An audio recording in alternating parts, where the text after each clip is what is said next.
nothing changes.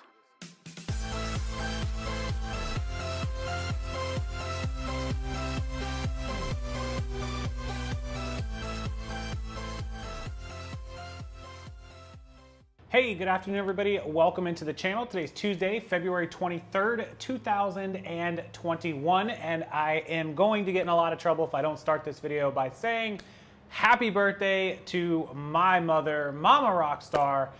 Today is her beep, beep birthday. I can't say that number out loud because she'll get really, really mad at me, but I can give you guys a hint. She was in high school during the summer of '69. I'll just give you guys that little clue so you can do the reverse math and figure out just how old my mother is. But I'll also give you another hint. Both of the numbers are the same.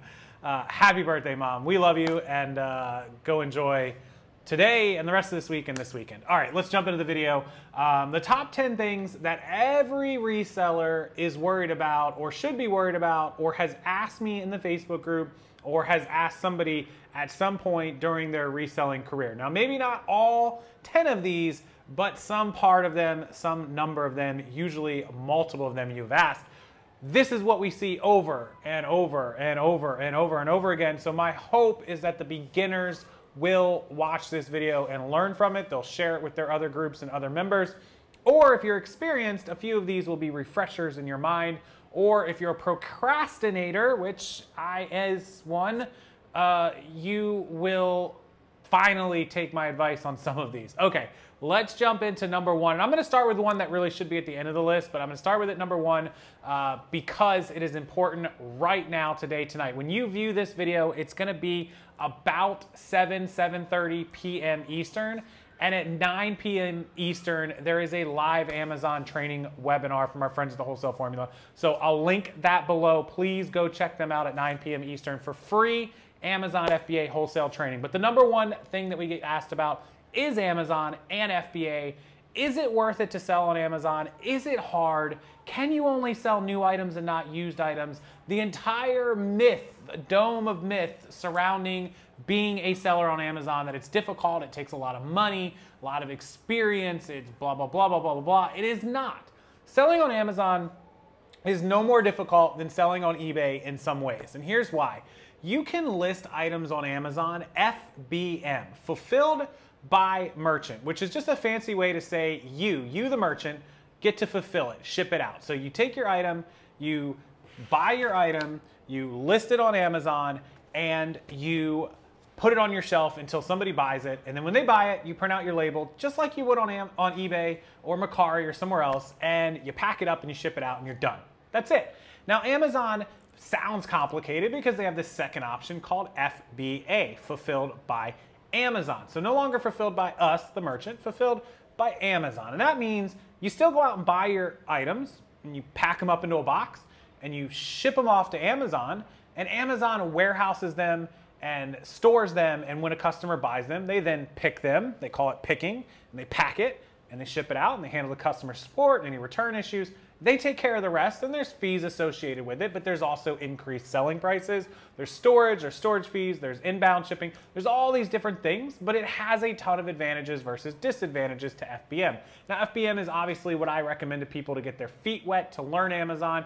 FBA is once you have a little experience, or if you decide to go that business route right away and you understand it, that's great. Tonight's webinar is going to teach you the FBA method, or at least part of the FBA method, along with wholesale and reverse wholesale. Please do go check it out. If you've already missed the workshop and the other webinar at 2 p.m., this 9 p.m. Eastern webinar is definitely for you.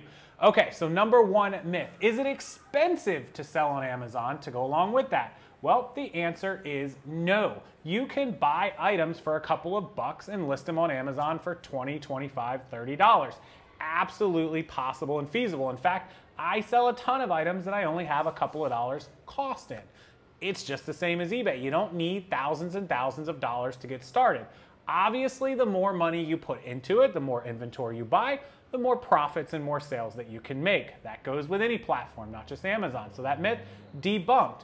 Is it really difficult and hard to understand? I think we just covered that. It's actually pretty easy. And even the FBA part, once you get the hang of it, is pretty quick and simple. So question number one that I always get, it's kind of a collection of questions, but all about Amazon.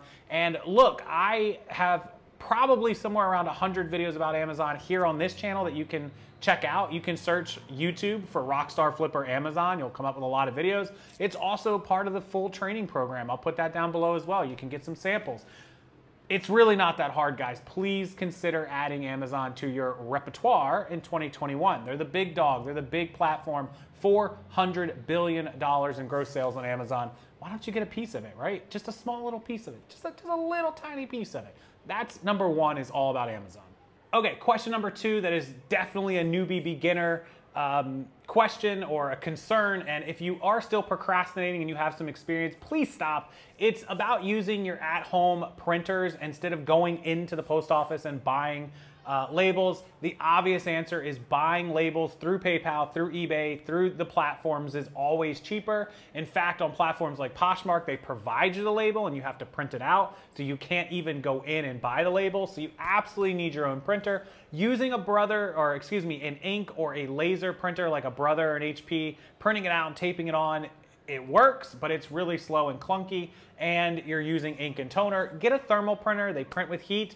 They print it out. You peel, you stick, you're done.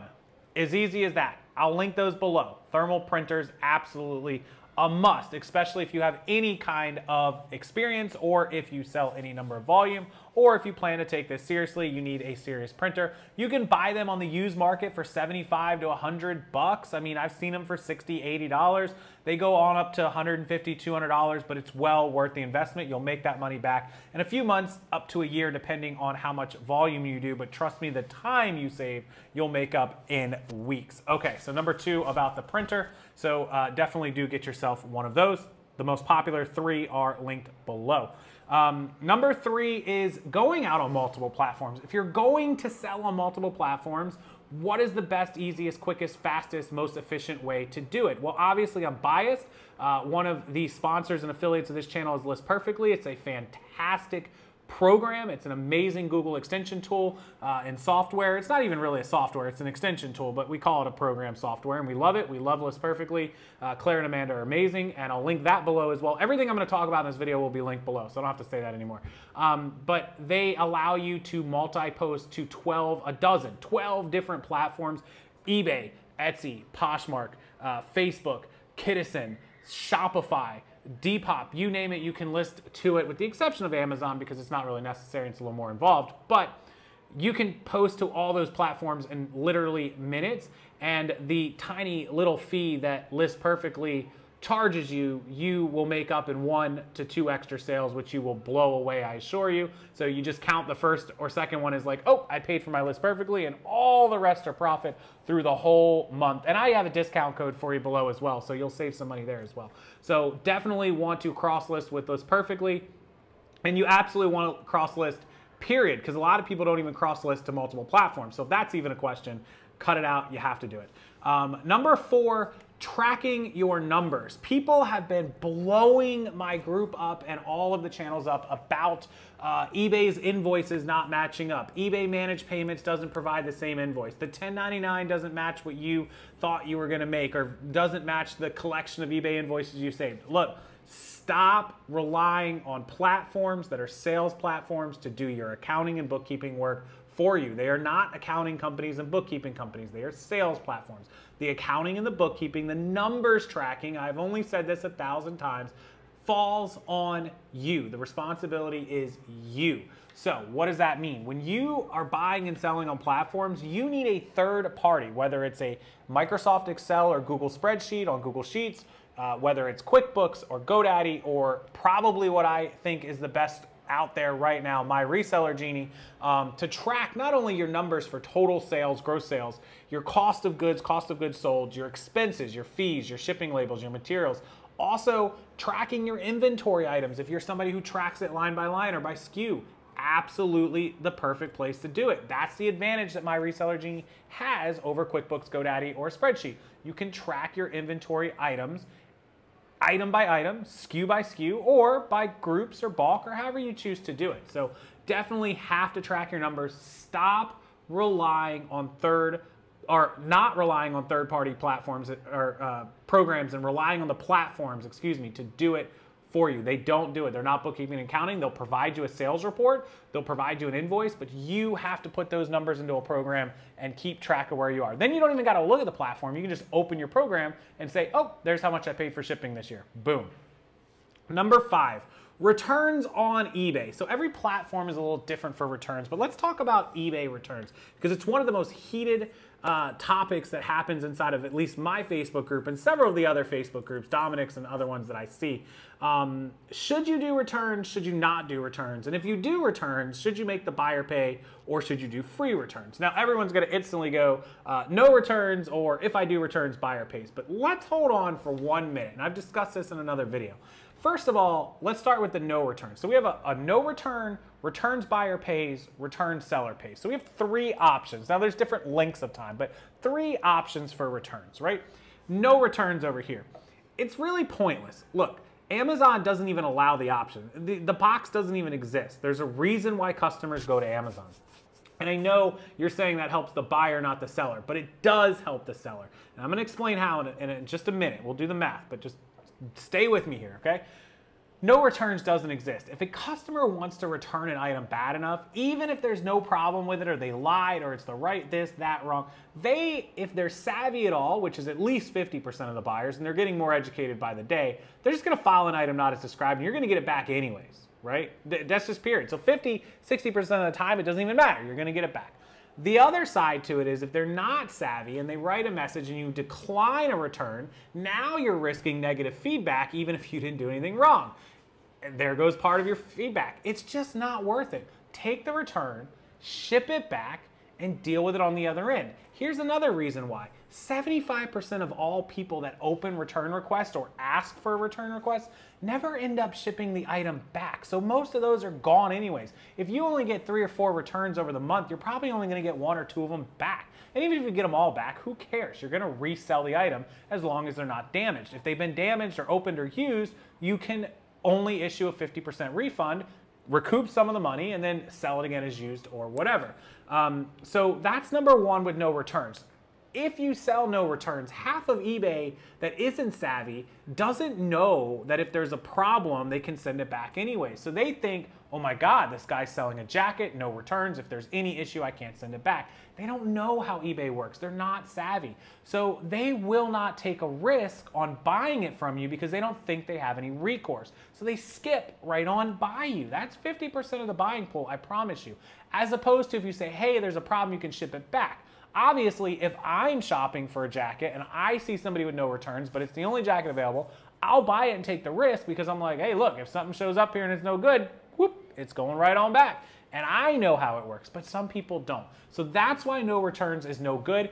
It is hurting you. It is not helping you. Whatever amount of little bits of labels that you spend to get stuff back, you will make up in way increased sales. Keep that in mind, guys. Keep that in mind. More positives over the little tiny bit of negatives. Okay, now buyer pays returns. Perfectly fine. You make the buyer pay if they mess up, they buy the wrong size. If it's your fault, you'll pay because you're going to pay anyways if it's your fault. So that's okay. But why do we not do buyer pays and rather do free returns, seller pays? Well, the advantage is if you do seller returns and you have one-day handling, you can get top-rated seller plus. Plus, not just top-rated seller plus. That will give you better search and more sales, more exposure, and a 10% discount on your fees. Those 10% extra fee discounts will offset any of the labels that you end up paying for, or at least they should come close, and then on top of that, you have your increased sales. So that's why I do free returns, totally up to you, but definitely don't do no returns. At least do the buyer pays, if not free returns. So that is number 5, returns and which is best. Number 6, short one, best offers and offers on eBay. Yes, I do believe in best offers. I do believe people like a deal. There's certain items that you can take the best offers off of if you're not competing, or it's unique, antique, rare, something like that, unless you just want to aim high and let them make you offers. A lot of people say two complaints. One, why doesn't eBay have auto payment on when people make an offer. In other words, why can't we get rid of the unpaid cases? We talked about that. eBay just behind the times on this. Please, eBay, I'm trying to include this in as many videos as possible. Please put on auto payment for offers like Posh and other platforms do. Stop letting these people make willy-nilly offers and not paying us so we have to open unpaid item cases and wait for like 4 days to post our item back up. Please, please, please fix this ASAP. Okay, the second thing is auto declining offers, saying, okay, I'm listing an item for $100 and I'm gonna auto decline anything under $60 and auto accept anything above $80. I don't believe in that. Why? Because I think if somebody offers you $59 on a $100 item and you auto decline it, you've lost a chance to make a deal with the customer or counter offer them.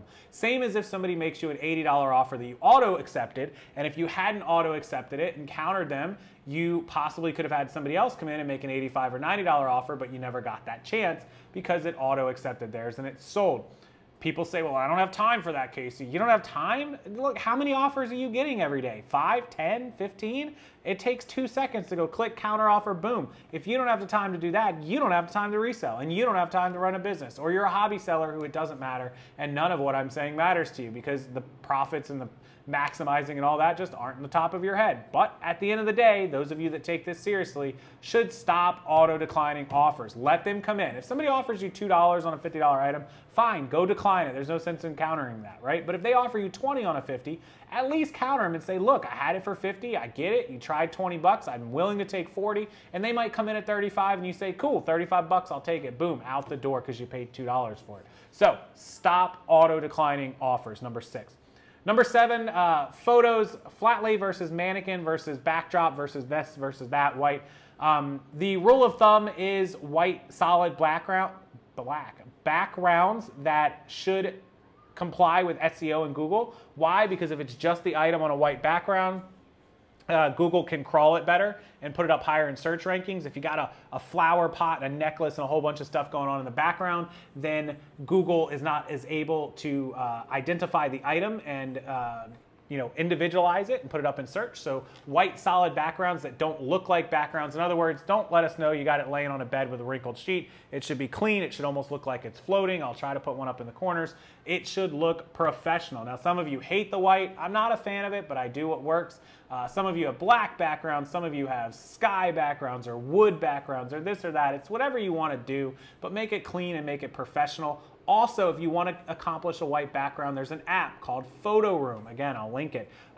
They do instant white background cleaning. It is 1,000-fold better than eBay's built-in tool. I promise you, everyone on this channel has agreed with that. So, Photo Room, flat lay versus mannequin. Mannequin takes more time. Flat lay is easier. Mannequin looks more professional, like it's in a magazine. So, balance your time versus professionalism. Also, stop using stock photos for the last time. God, please, guys, stop using stock photos. A very experienced seller just had 500 listings. Let me repeat that. A very experienced seller who does high six-figure number with 3,000 to 4,000 listings at any given time had 500 listings removed or flagged by Zara for using stock photos on brand new items. Yes, eBay's policy says you can use it for brand new, not used or collectible or anything, but eBay's policy does not trump the company's right to take your item down for using their stock photos. You did not pay for their location or their model or their lighting or their photographer or their editor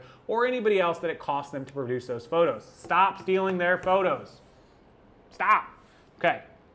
Number 8, the taxes and income reporting level. You didn't get a 1099. You didn't make 20,200 transactions. Do you have to report the income? The answer is yes. You have to report every dollar of income. There are some exceptions. I do understand there are some situations and some locations where you only have to report over 400 or over 600, but the ultimate end of the day answer is you do have to report all income that you have made. If you are selling only your personal items, then that income is going to show up, but you can zero it out as though you made a loss, so you won't owe any taxes on that.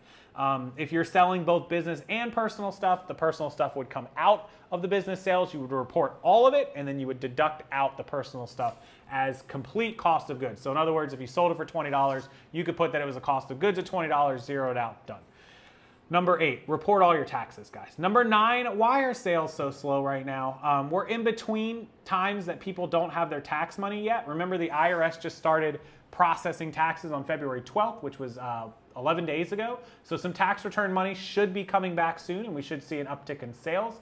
Also, new rounds of stimulus money. Some people still getting the $600. There's supposed to be another $1,400 coming out, so we should see some uptick if that happens. And this is just a generally slow time of season after the holidays. Spring break, people typically in March are going on spring break or April, so they won't spend as much money then. But we could see sales pick up, I think, around May, June. So we'll look for that. Quick fixes. What else can you do? Run sales. Run a 2 to 3 day sale. Don't run a 2-month sale, because if you tell me I have 2 months to come to the store to get 10% off, I'm going to wait till a month and 1.5. If you tell me I have 2 to 3 days, I'm going to come in 2 to 3 days, right? Run a sale 2 to 3 days. Get buyer urgency. Do 10%. Do 15%.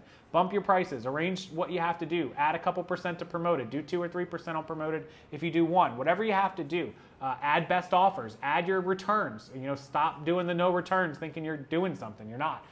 Edit all of these. Go through and check your pricing and be honest with yourself. Edit titles. Make sure you're not missing any important keywords or sizes or misspellings in your titles. Just do an audit of your store. I'm welcome to do it for you. I do charge for it because it's time. $5. I mean, you can't beat $5, right? I'll go through your store. I'll link that below. And I'll take a look for you, but you can do it yourself. You can go through all of that stuff, or you can have me do it. It's up to you. And what are the best items to sell? Number 10, what are the best items for me to flip on eBay, Amazon, Posh, whatever it is? Clothing and shoes, easiest to get, cheapest, easiest to store, easiest to ship, typically not the fastest sellers. The fastest sellers are 100%, always have been, always will be, electronics, tech, phones, tablets, computers, speakers, microphones. Remote controls are pretty fast for what they are.